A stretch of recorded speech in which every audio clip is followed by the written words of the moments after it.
back to Ford CloudSec. Just another reminder, please fill out your surveys. We appreciate that. Those surveys are available on the Cloud Security Forum and the Ford CloudSec channel. All right.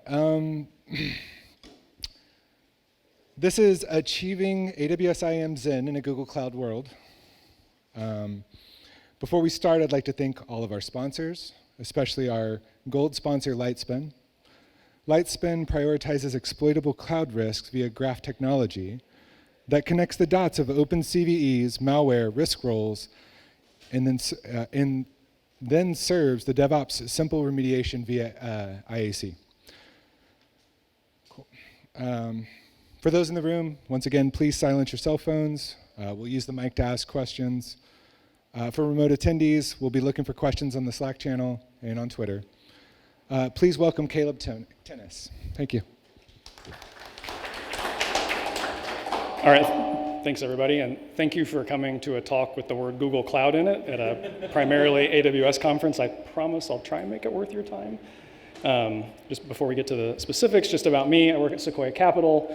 One question I get asked a lot is, what does Sequoia Capital have to do with cloud security? Well, we actually have a fairly robust data science and engineering team located in multiple continents, and so we have a lot of data we process, and we like to keep that secure. We run primarily in AWS, as we'll talk about, but kind of a fun thing about Sequoia.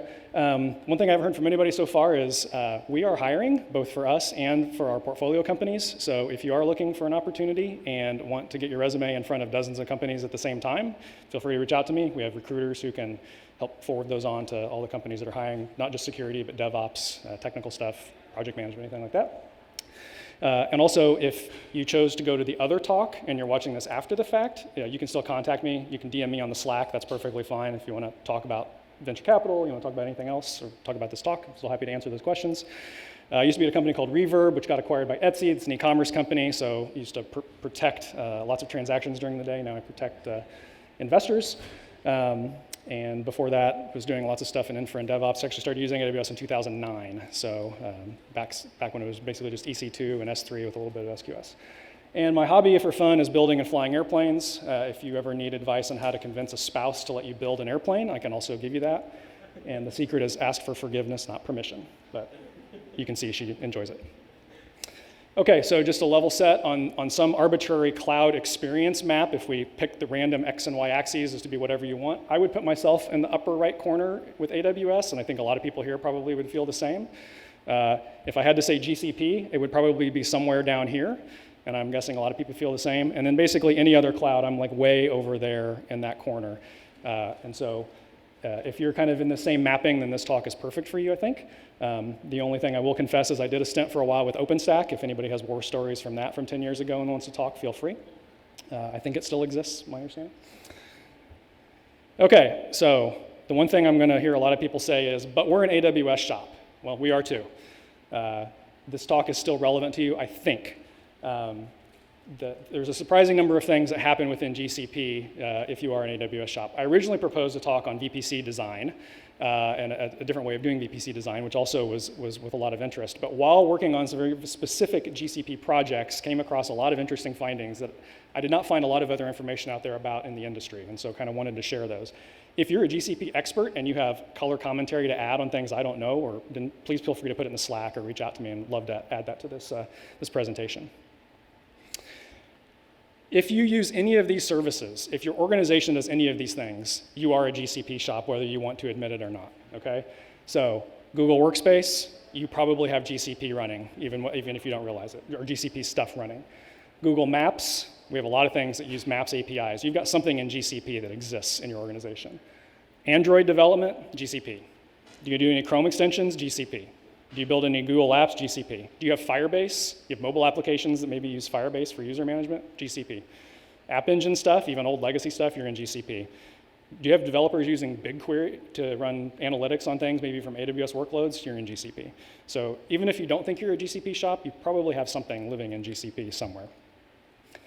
Let's talk a little bit about the level set of what IAM Zen is to me, and I think to a lot of you. So IAM users and roles, particularly from an AWS perspective. What does AWS say about their state of the state? Well, they used to have this page up. In fact, this got refreshed July 14th. If you haven't seen the latest, they added their IAM roles anywhere. Quick thing, is anybody excited about IAM roles anywhere? Is anybody very skeptical about IAM rules anywhere? The security impact? Okay, so this has been updated recently to include some stuff about IAM rules anywhere. But they have a list of all of the things that they say you should be doing. There's one I particularly want to focus on for this, and that is, I think it's a common one that everybody talks about, temporary credentials instead of static credentials for IAM, okay? And so you can see this is what AWS says, and if you go into the highlighted focused area, it says you should use IAM roles where you can and not static IAM credentials. I think that's a common thing. You'll see lots of blog posts about it. Most people here understand that and get it and like to do it.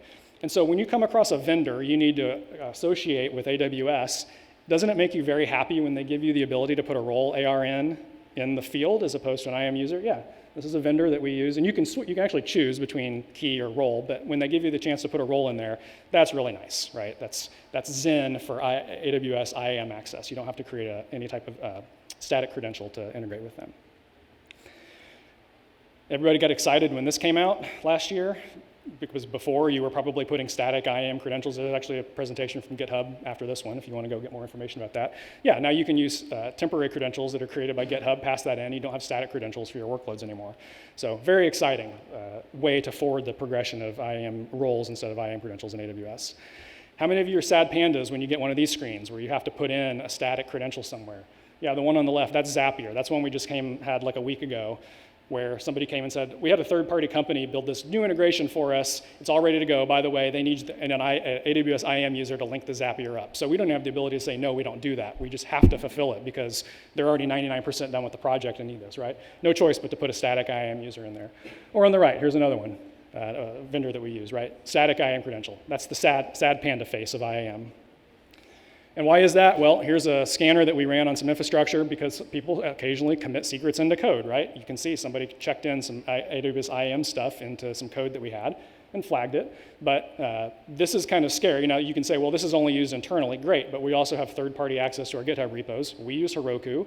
If you read recently, there was a security incident in Heroku that might have led people to be able to access your stuff. So if you have secrets in code and you have things that can scan your code, then third parties may get access to your secrets. And so obviously that's why we want to avoid that if we can. Now, even if you have to create static IAM users in AWS, there are other ways you can improve that. There's all sorts of stuff about that in terms of using internal VPC endpoints, using source IPs or user agent restrictions and security policies. I'm not going to go into the details of that, but there are ways you can kind of lock down the utility of those IAM credentials if you're required to make them. And of course, you may have a corporate policy where you have to periodically rotate those things out. That's a huge pain when you have to go to third-party service accounts and update all that stuff. But again, that's one of the reasons why we don't want to do it. Let's talk about the Google Cloud side of things and how things are different over there. So, the basics. In Google Cloud, things live within a project. That's the thing on the top left corner. Projects are kind of like AWS accounts, not exactly, but kind of like AWS accounts with this segregation. And then within those projects, you can create service accounts. So this thing below here, that's a service account in the term of Google. And a service account is kind of like an IAM user, right? It's an entity that can act on behalf of like a machine or a third-party service without having an actual user associated with it. It's identified by an email address. It gets a unique email address based on a name and the name of the project that it's in. Also gets this unique OAuth 2 client ID. We'll see where that comes back in just a little bit. But this is the concept of a service account. And then when you create a service account, you also have to use it. And so what Google says to do is you create a key. Kind of the same thing as an access key, secret key in AWS parlance. You create a key through the UI or through the CLI that you associate with that service account. And the key looks something like this. It's a JSON blob. It basically is used to create a signed JWT that interacts with the AWS APIs. So you get a private key and you get a bunch of URL information and structure. And then your applications use this to essentially authenticate to AWS and do the things that they need to do. So think of this exactly like an IAM user and the credentials that are associated with an IAM user. Of course, all of the CLI code, all of the third-party application libraries. Yep. What is the authentication that uses? No, well, there's a bunch of different ways it can do it. Basically, out of the box, my belief is that, I believe that it just creates a signed JWT with this key. Yeah, sends that to GCP and then it verifies the signature and then sends you back. And there's OAuth tokens associated with all that too, but simplified version. So Google Application Credentials is the global variable name you can use if you want to put this in a file. Then you're, same type of thing as AWS credentials file and the environment variables that AWS has for their stuff. Same type of thing, static file that uses this key. Do you want to find service account keys in your global set of organization in all your projects? There's a way to do that. You can go to this asset inventory that Google has, search for service account keys, and find this. This is one from us, and for not being a GCP shop, there's a surprisingly large amount of service account keys across lots of different projects, right? So as I mentioned, all of those services before, there are keys associated with those. And so this is a great way, if you don't have a lot of coverage on GCP, a great way to go and see kind of what your exposure is with static credentials within GCP. Of course, you can just disable this globally. If you have the power as the security person to say, we're not going to do that, there's an organizational way you can just disable users to create any of these keys in the first place. You can do that at the top level. You can do it on a sub-project level. You can do some overrides if you want to. And that's great, except what happens when your users actually need to use service accounts? Now you don't give them the ability to do that, right? So saying no is great, but also like you have to have some kind of service account. So how should this work in the world, okay? So Google supports the concept of service account impersonation. That is, if you have a service account, you can use another service account to impersonate that service account, just like IAM role, assume role with trust policies. The same type of thing exists within Google. And so if I just show you a quick thing here on the CLI, on the very top, I was running a command as a service account, and it failed. Below that, I ran the same command, but I told it to impersonate another service account, and that one succeeded. And I already preset up the trust policies and all that. There's a lot of more detail you have to go into do that. But it's possible. You can assume one role into the other in AWS context. I have never seen a third-party integration with GCP do this. I don't know why, but I have some theories. So if we go how it actually goes in the world, here's Wiz. Thanks, Wiz. Sorry for calling out here. If you go into Wiz in your console and you assign AWS, you put in roles. All my AWS accounts have roles, or you can do it at the organization level. When you want to associate GCP, go download a JSON blob, upload it, and every tool does this, right? Now, like I said, you could do this with service accounts, you could do it with cross-account related stuff, but nobody does that. And I don't know why. My theory is because it's actually really difficult to set up. It takes many, many steps to go through and get all the stuff set up appropriately to do it, and it's just difficult to do versus telling people to do this. But I think we're at the level now where we need to start pressuring vendors to at least support it and get the ball rolling so that it allows you to basically just create a service account, allow them to assume it, and not have to create a static key associated with it. Okay, so this is sad panda mode, like AWS before, but sad panda mode also goes along with the fact that nobody is doing this, so there's no outliers here. Okay, how can we improve this? There are a number of ways we can improve this. Google has the concept of something called Workload Identity Federation. Okay, so this is kind of akin to AWS's credential provider, SAML or OIDC, where you can use third-party access to allow stuff into your GCP roles or GCP service accounts without needing to use static credentials. What does that look like? Well, you go into their service called Workload Identity Federation, you create a pool, you create a provider, and a provider is either AWS, Azure, OIDC, or SAML. You do some attribute mapping, and then you link your pool over to your service accounts and say, if something can authenticate with this pool, then it can authenticate into the service account and use the service account. So just like OIDC, assume role with web identity, and AWS, the same type of thing, or just assume role, Google has a support for this. It's a little tricky to set up. There's lots of blog posts about it. There's actually a lot of Google documentation on it. It's just not widely kind of distributed and used, but needs to see more love. If you set this up, what does this mean? Well, instead of creating a static GCP service account with a key, you could pivot from AWS credentials. If you're running workloads already in AWS and you have STS or IAM associated with those workloads, EC2 or Kubernetes or ECS, you can just use that metadata provider to pivot over to GCP, and you don't need to embed a static key in your code. You can also just use an IDP to create a JWT and authenticate that way. That's something we do. We have workloads on Heroku. There's no credential provider in Heroku, so we have some static Okta access in Heroku. We can just use Okta as our IDP, pivot over, and use that to get into Google Cloud without needing to hard code GCP credentials in those apps. If you have AD or AAD, you can pivot from that. I don't claim to be an expert on that, but there's plenty of blog posts explaining how to do that. Or you can just build your own token vending machine if you want to get really fancy with handing tokens out and doing that. But there's a solution. You don't need to create static keys. You can start with some other source of truth and get over into GCP if you configure that.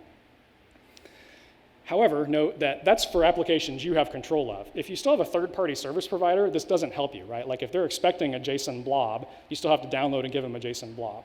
So again, we still need to put some pressure on the vendors to kind of look into this and find a good way of supporting this. Now, again, we may get to a point where you say, yeah, but that still doesn't apply to me. We don't have this workload that you're talking about using GCP. Well, let's go into one specific subset that I think does impact a lot of people, Google Workspace.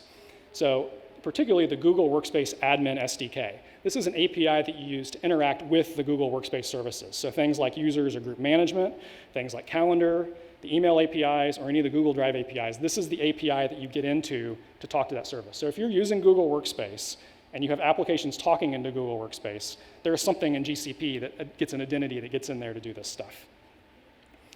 These are examples of applications we have, right? We have an app with Google Mail Access that tracks sent and received emails. We have calendaring related apps that look at people's calendars for determining times when they're available, right? We have investors, we have executive assistants, we have a lot of stuff that deals with calendars and contacts. We want to see free and busy status of people through integrations that we've written. And then also we have applications that need Google Sheets. Like we share Google Sheets with GCP service accounts so that we can do analytics on the data that's in those sheets, right? And so there's a service account associated with that that gets authenticated through this admin SDK. If you build an app in GCP, this is what it looks like, okay?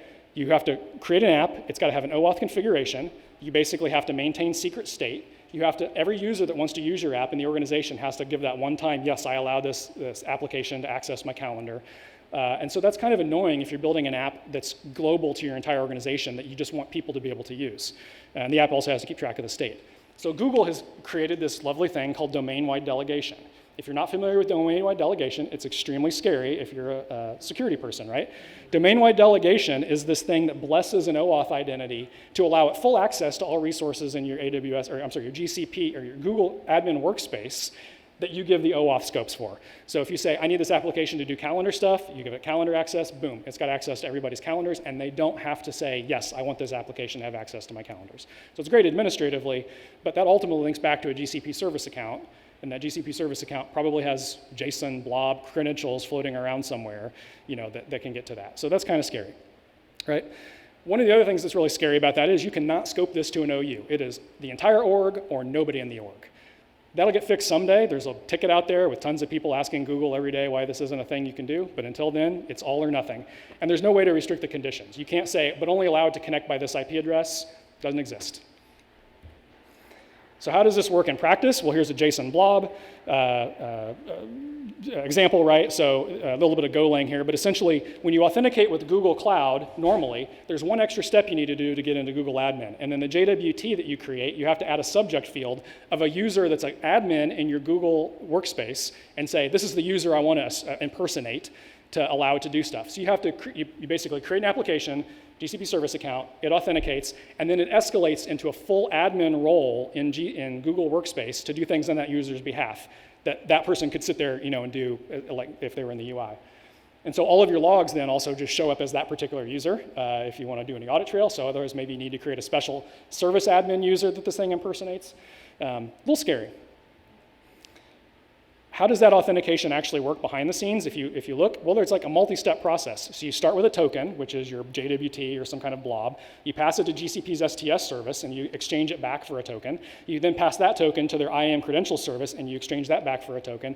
And then guess what? That token's only useful for most APIs, but not the admin workspace API. If you need to use the admin workspace API, you actually have to do one more authentication step to pass in the admin user that you want to use. But by the way, there's actually no way to do that because that's an opaque blob, not a JWT anymore. So you actually have to create a new signed JWT, signing the opaque blob with the new subject that you want to use, send that to GCP to actually get the token back.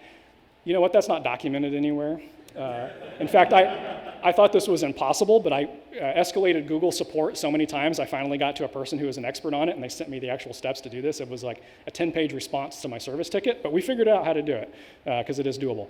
The other thing you have to do is you have to specify OAuth scopes along the way at each one of these things. And if you need an OAuth scope at the end, don't specify it at step 2 if it's only supposed to be specified at step 4, because then you break all of that.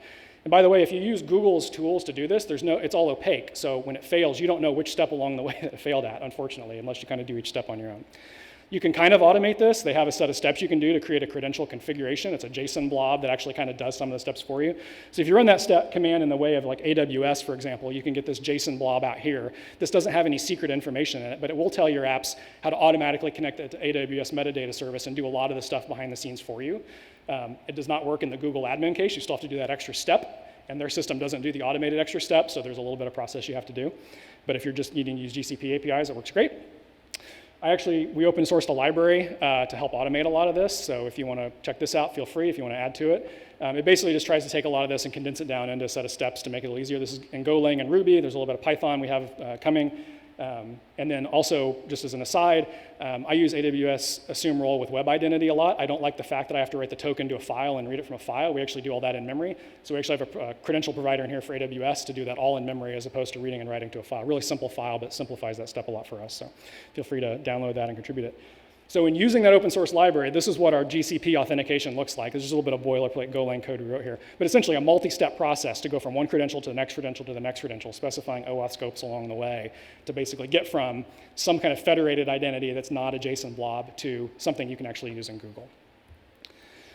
One little piece I'll add, Google did recently add a thing called service account admin roles. That is a limited set of admin functionality you can give directly to service accounts as opposed to users in Google Workspace. And so if you want to do that, you can just go into the Google Workspace UI and set that particular email address of a service account to a limited set of roles. Very limited, very undocumented on which APIs work and which don't. If you have an application that uses the admin Workspace SDK, you may find certain operations work if you authenticate the hard way versus authenticate the easy way. And I don't know how to tell you what does and what doesn't unless you just try it. But you'll even get different error responses based on if you try and do things that are blessed or not blessed. But for a limited set of functionality, that does exist. So some of the challenges of still going this and doing this, right? Each SDK in Google operates slightly differently. So just because you think you've nailed Ruby doesn't mean Golang's going to work exactly the same way, unfortunately. Different teams that work on those products, they should all work the same way, but they don't quite. Google admin SDK impersonation is not the same as service account impersonation. And so if you go Google search or look for this stuff, and you search for the word impersonation, you will find different things talking about it, and they mean completely different context of type of stuff. So just be aware of that. Again, where you put the OAuth scopes along the way, very hard to discern, and good luck figuring that out, but we solved that in the Kothel libraries. And debugging the request workflow, again, very hard to do. There's no way to turn on debugging statements for a lot of these libraries that Google provides. So if OAuth fails, it fails. If it succeeds, it succeeds. If it fails, you don't know why. You're not going to have a really good chance to get in there and look at it. So in conclusion, for Zen summary, you're probably using static IAM credentials in Google Cloud. Go check and see if you are and see how you can maybe improve the process. It is possible to do things like role impersonation, workload identity federation. There's a lot of nuances to it. And let's get vendors to support some type of role-based authentication as opposed to creating JSON blobs statically for all these service accounts. Thank you.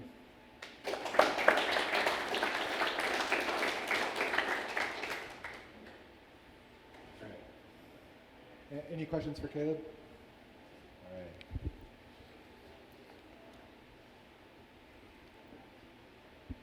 All right. Awesome talk.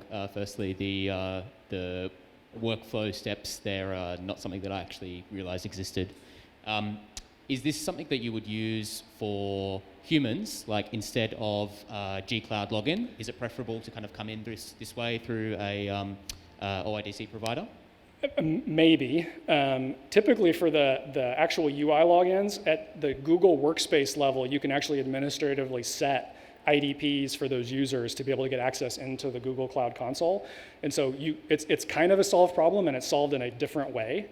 But we do have users who use static JSON blobs on laptops and things because they need, from a development standpoint, need to interact. And so we want to move them towards some type of authentication first, getting a token on behind the scenes, and then using that to pivot into GCP as opposed to static. So that would solve that problem.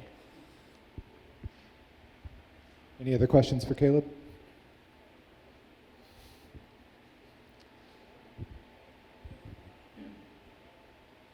So, like you, less than you, I didn't really understand GCP, and I saw those JSON blobs, and I thought, I just don't get it. There must be something better. And you mentioned the workload federation, but if you're not federating, if you, say, are a GCP shop, is there a way to not have static credentials without federating from somewhere else? Well, how would you do it in AWS? Well, like in AWS, you've got the instance metadata service. Right. So GCP has instance metadata if you're running workloads in GCP. Yeah. Same type of thing in EK or the Kubernetes service. But if you're outside of that, if you're an AWS shop needing to talk to GCP, you've got to start from somewhere. You can start from the AWS metadata service, if you set up workload. Otherwise, most people just put a static credential in. Right. Okay. That makes sense. Yep. Thanks. We did get a comment in the Slack channel. Is Google working to make this easier to understand? How can we in the community push to eliminate static credentials? I think the vendors that integrate with GCP is a great way to start, right? Like figuring out a solution for being able just to give them a role in your account or a service account and let them assume into it. Again, that requires all these other steps behind the scenes to set up to do it. So maybe there's same in AWS, but a lot of people give you CloudFormation or Terraform and say, go run this. So, same type of thing. Yeah, we need to pressure Google. I don't have we're not a GCP shop, so I don't have the ability to pressure them like a lot of you probably do, but we still use their services, so we have to figure out a way to make it work. I think that was a call to action from Brandon. So Nice. Yeah, I think we all need to get together and push on it like we've done in so many other ways. Another comment from Jeremy, this seems miserable. Is the point of this talk that we should not automate IAM stuff with GCP and should just do ClickOps for these use cases? Semi-tongue-in-cheek. Yeah, potentially. We don't have a lot of automation around GCP because it's so one-off for a lot of this stuff. And it is awful. That's the reason I named the cloud authentication library Cothel, is because it rhymes with awful. And it's an awful state to be in. So. Anyone else? All right, thank you. Thanks. Caleb.